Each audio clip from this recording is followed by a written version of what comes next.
kwaphinde kwase savela obala. Hey webafethu, yazi ngiye ngadibana nomunye umfowethu ephukile emoyeni. Inhliziyo yakho ubona ukuthi ibhlungu ngalendlela ukuthi noma ethi uvula umlomo uvele kwehle inyembezi. Uthi bhuti angazi ukuthi yini eyenza ukuthi ngithukwe kangaka. Uthi yazi ngiya-understanda ukuthukwa abantu bangaphandle, kodwa ayikho into ebuhlungu njengokuthukwa abantu basekhaya.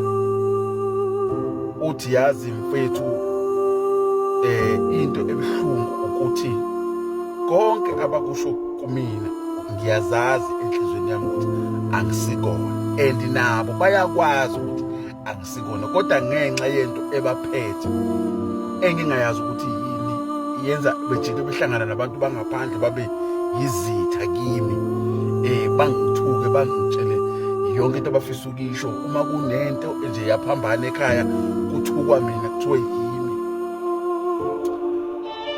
Ngithi mina yazi bhuti, wena umane uyakhala awuwedwa, baningi.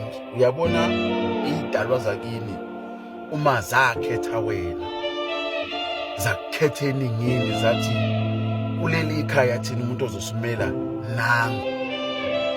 Ngalelo langa ilapho kwaqala khona iy'nkinga zakho zokuphila emhlabeni, ngoba isiphiwo nenhlanhla nokuthandwa zidalo akuzi nenjabulo eningi kuwe, kepha kuza nokuphila okude ukuphila nenhlanhla ezokwenza ukuthi wena ngaso sonke isikhathi uhlezi uthwele ilonda zamagama asho abantu ophila nabo. Kuyenzeka isidalwa sikuthande sikukhandele isicwacwa kulabantu wena obathembile, ozitshela ukuthi yibo abazoma nawe noma kunzima, kodwa kube yibo abakuphendukelayo bakubize ngomthakathi. Yabona mungakaze kuthiwe kini wathwebula idlozi awazi lutho, uma ungakaze kuthiwe kini wathwala awazi lutho, uma ungakaze ubezwe kini bethi kufa abantu la ekhaya nje isandla sakho, wena njalo makufa abantu la ekhaya wena uyaphumelela. Bekhohlwe ukuthi njalo la ekhaya makwenzeka inkinga uwe osukumayo, ukhumbule ukuthi la ekhaya kunedlozi ekumele linakekele, kunabantu abafa benamacala ekumele ukuthi wena ubahlawulele amacala. Wena ngokwenza lokho kubantu abahambayo kini, laba abakukhethayo ukuthi kube nguwe ophatha amandla leli ekhaya, bayakubusisa. Ngalona icala lakho ukuthi wena uphumelele, ngoba kwasabona labantu abakuthukayo, the same people, mase befelwe, mase beney'nkinga, ifoni ngesikhathi beqala beyiphakamisa, umuntu wokuqala abamfonelayo uwena.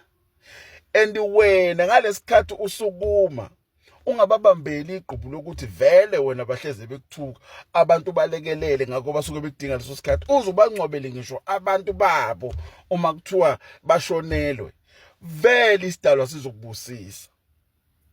So ungathuki uma ubona ujikelwa yibo bonke abantu basekhaya kube ngathi wena ungumi, ubuzazi wena ukuthi awumubi. As long wena uzazi ukuthi awumubi, akungakulimaze emoyeni. Thatha umoya ubeke phansi, uthathe nje ukuphatheka kabi, ukhohlwe kona, uphile lempilo le idalwa zakho ezakukhethela ukuthi uyiphile. Ngisho usukwenza bekuthuka bethi vele umbona elokenza imisebenzi ehlaba imbuzi, vele uyathwala uthwebula idlozi, qhubeka vele ulithwebula idlozi, ngoba vele lokho kwenzayo kuwukulithwebula idlozi, ngoba wenza izinto ezinhle phambi kwedlozi bese liyathwebuleka.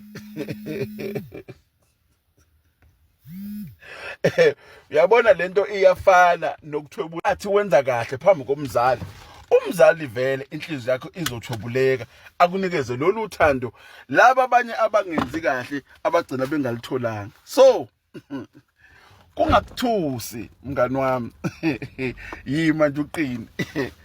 impilo yakho isaya kude, ungaphiki nabantu.